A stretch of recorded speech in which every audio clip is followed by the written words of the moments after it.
There are confessions that do not sound like apologies, but like hymns. Keith Urban's came softly, wrapped in the quiet dignity of a man who has lived long enough to see his own reflection change. At 57, sitting alone in a Nashville studio with the lights dimmed to gold, he finally spoke of love. Not the kind that sells records, but the kind that breaks and rebuilds you until you no longer need the illusion of forever. For decades, he had been the smiling golden boy of country music. Blue eyes, leather boots, a voice that made pain sound romantic. To the world, he was the dreamer who had conquered America and captured the heart of Nicole Kidman, the porcelain queen of Hollywood. They were the embodiment of destiny, two stars who found each other across continents, both marked by fame, both searching for peace. But fame has a way of turning love into theater. It takes something sacred and puts it under glass, asking it to breathe without oxygen. Keith and Nicole had been married for nearly 2 decades, a miracle in a world that devours its own idols. From red carpets to award shows, they looked inseparable. Yet beneath the smiles, there was always a quiet tremor, an unseen cost. Every note he sang on stage carried the weight of nights spent apart.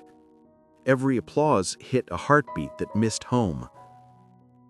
He would later admit that even in the middle of sold-out arenas, he sometimes felt like he was performing inside a cage made of sound. Fame, he once said, isn't freedom, it's just a louder kind of loneliness. So, when Keith finally spoke the truth about his marriage, it wasn't scandal that came spilling out, it was grace. "I loved her more than I knew how to," he confessed. And sometimes love changes shape. It doesn't die, it just stops needing to prove itself. The world expected drama, betrayal, something sensational. What they got instead was a man telling the truth about what it means to love and the long shadow of perfection.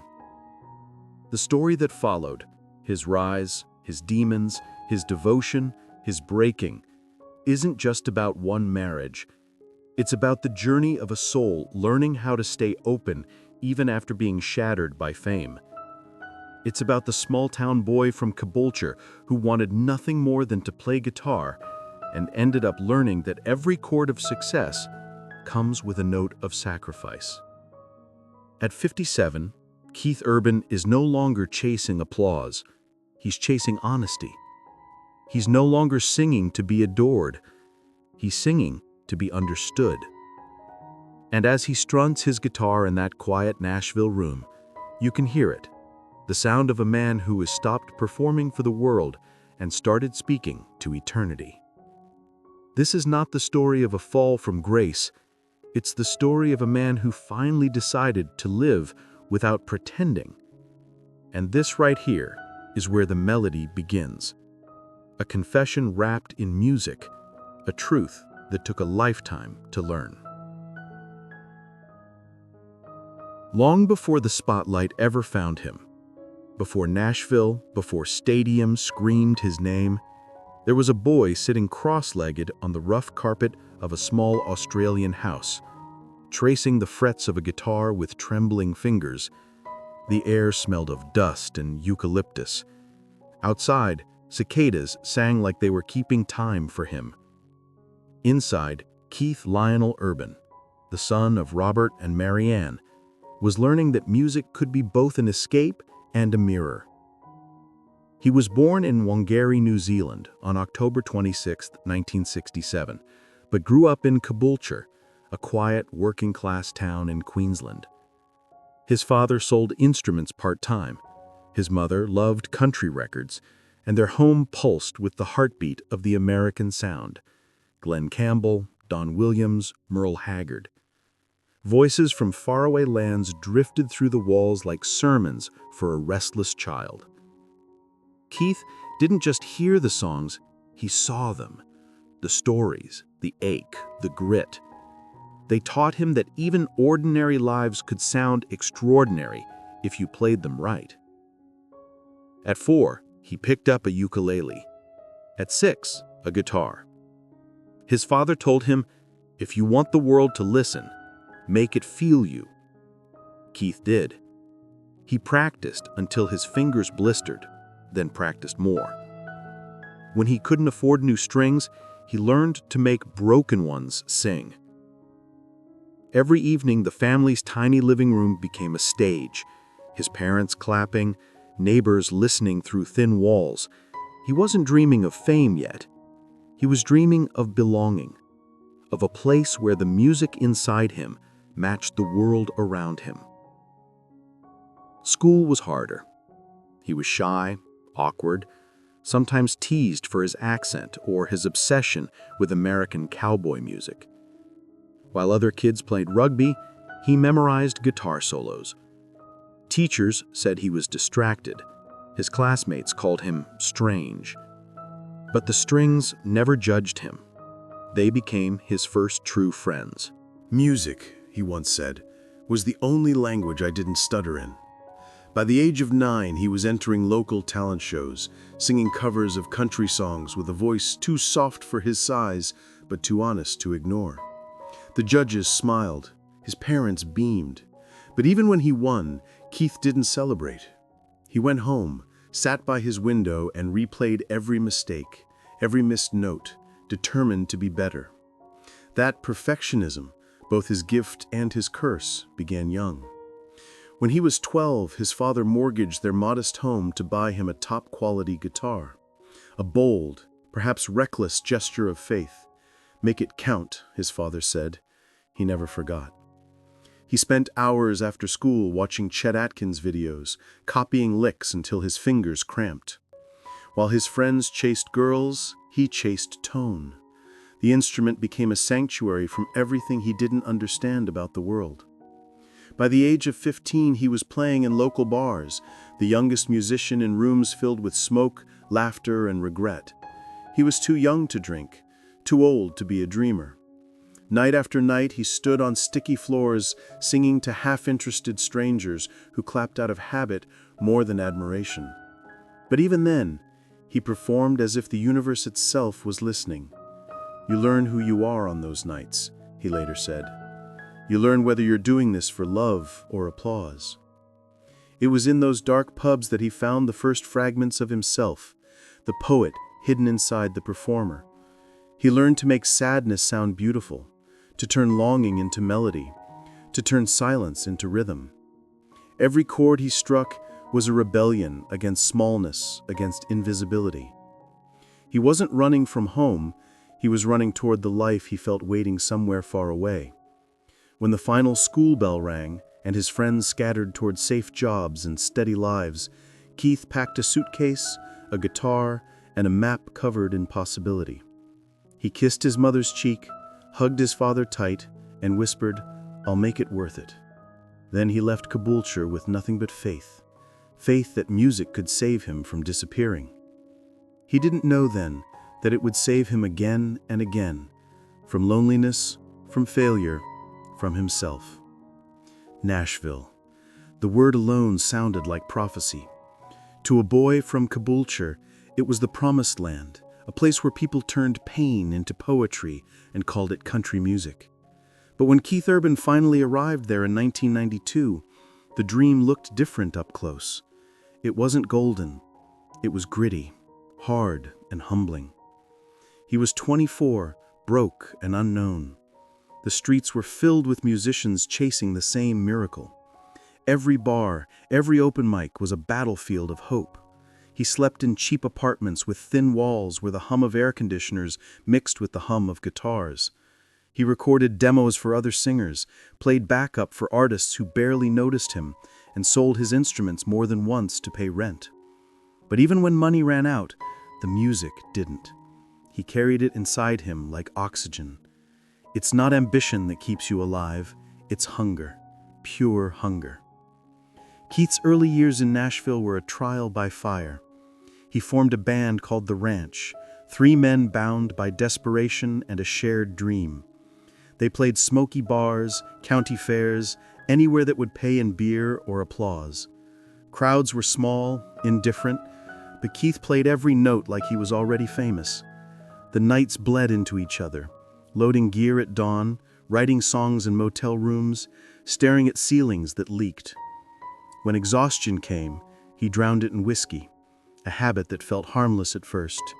The loneliness of the road can make a man believe in false friends, and the bottle was his most loyal companion. In 1999, after nearly a decade of struggle, the dam finally broke. His self-titled American debut album, Keith Urban, hit the radio like a revelation. His voice was different. Not twangy like traditional country, not polished like pop. It was raw, tender, and electric. Songs like But for the Grace of God and Where the Blacktop Ends became anthems for dreamers who were tired of pretending. The critics called him the new face of country, but what they really meant was that he sounded human again. Fame began to flicker at the edges. The ACM named him top new male vocalist. The CMA handed him the Horizon Award.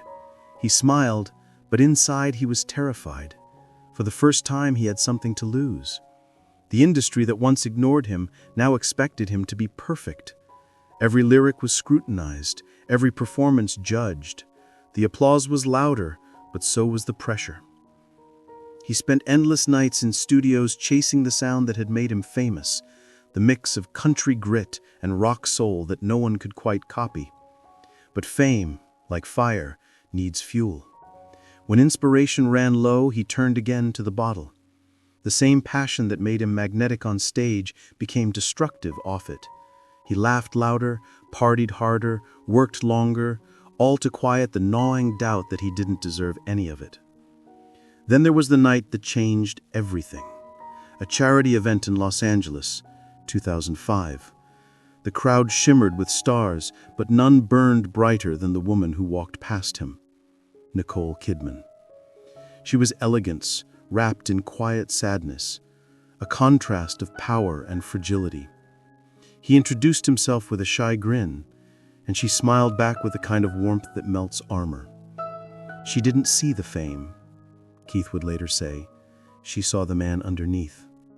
Their connection was instant, electric, undeniable. Both had known loneliness at the top. Both had wrestled with the emptiness of applause.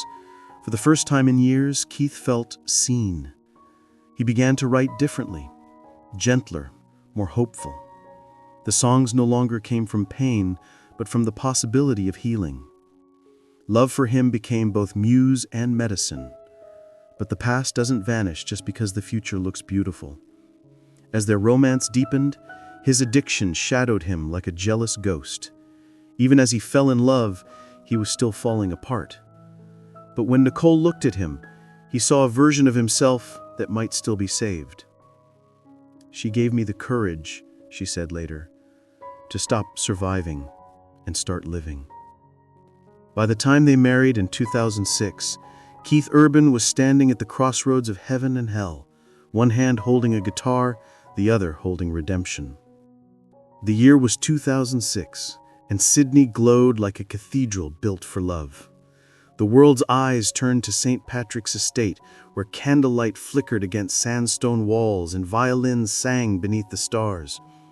Keith Urban waited at the altar, hands trembling, heart thundering, as Nicole Kidman, radiant in lace, her face alight with quiet faith, walked down the aisle.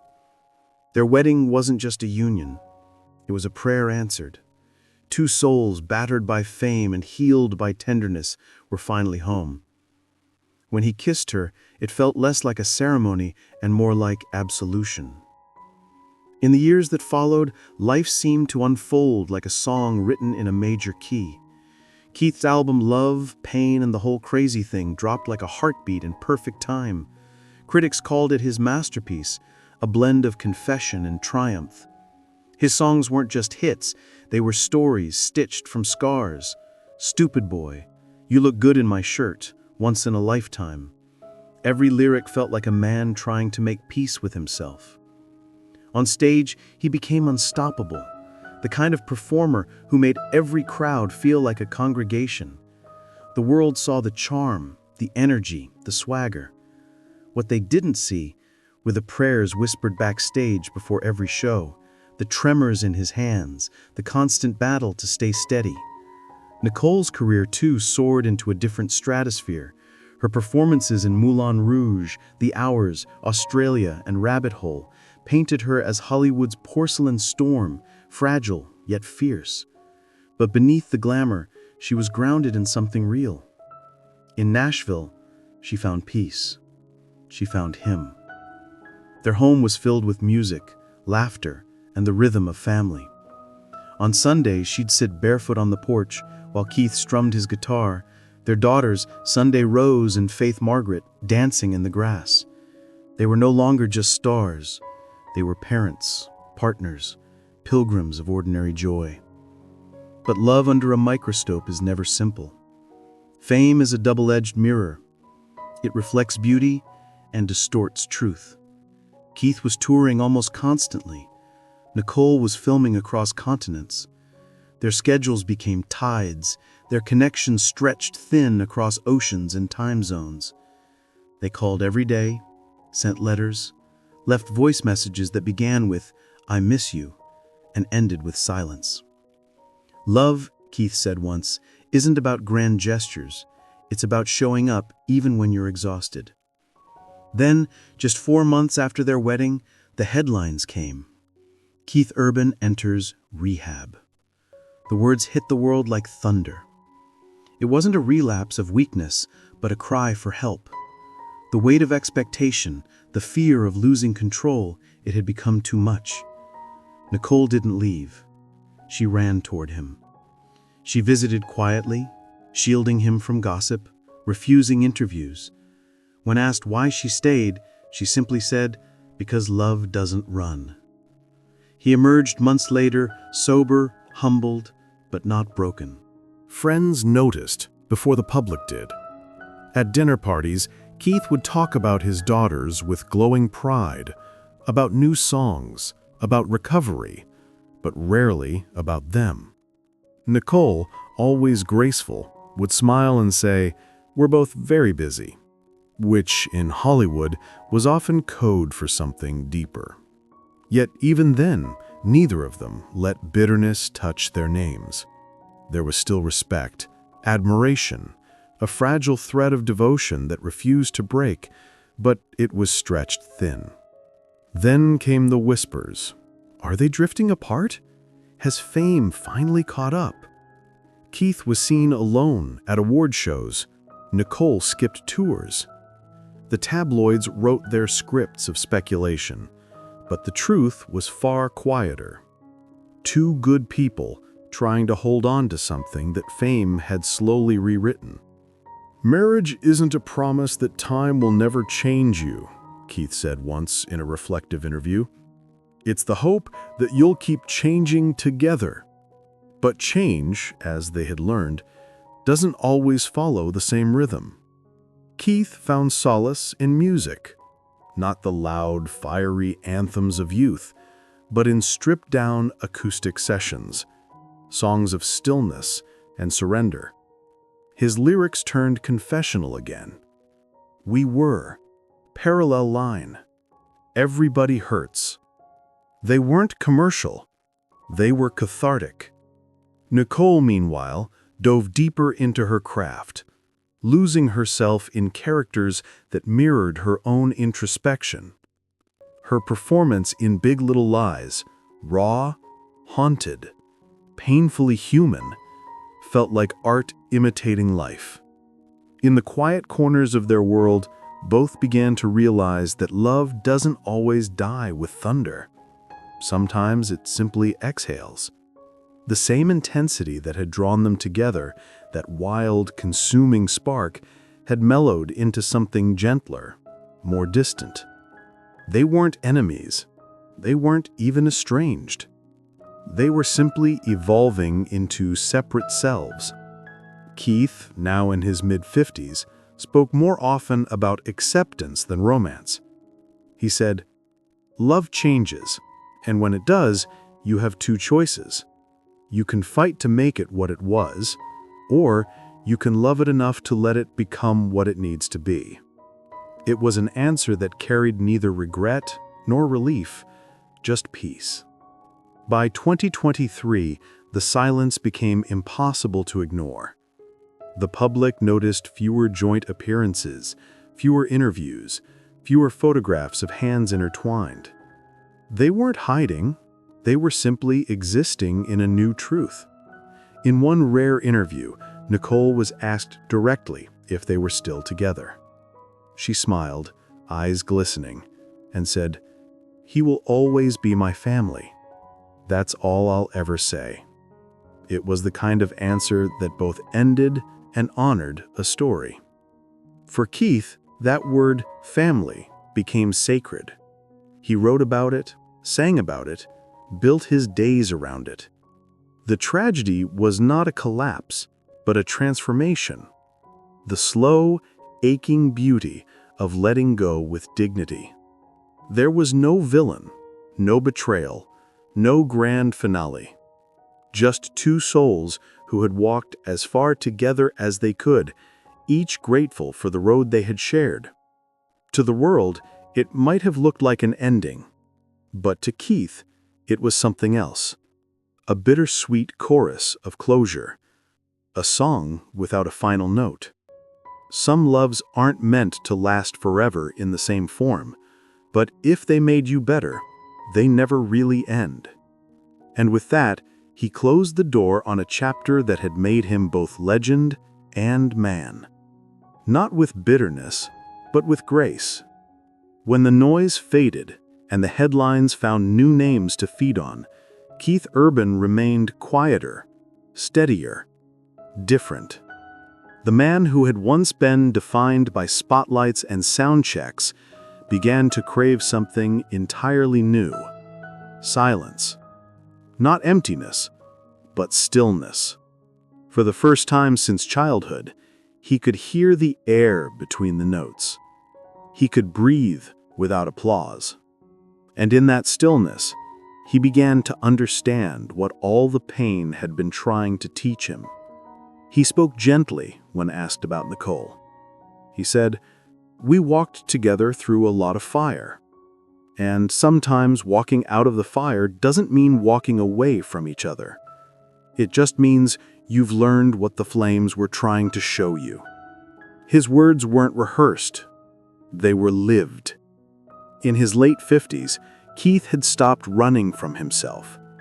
He no longer needed to be the perfect husband, the flawless artist, the reformed addict. He only needed to be human. In interviews, he began to share pieces of his private battle, not with alcohol anymore, but with his own expectations. When you're young, you think success will fix everything. Then you get it, and it amplifies everything instead. It makes your fears louder, your insecurities sharper. For years, he had thought love would complete him. Now he understood, love was never meant to complete anyone. It was meant to reveal who you were before the world told you who to be. The truth, he finally admitted, was not scandal, not sorrow, but serenity. Not the end of love, but its transformation. The boy who once dreamed of Nashville found something far greater than fame or forgiveness. He found stillness.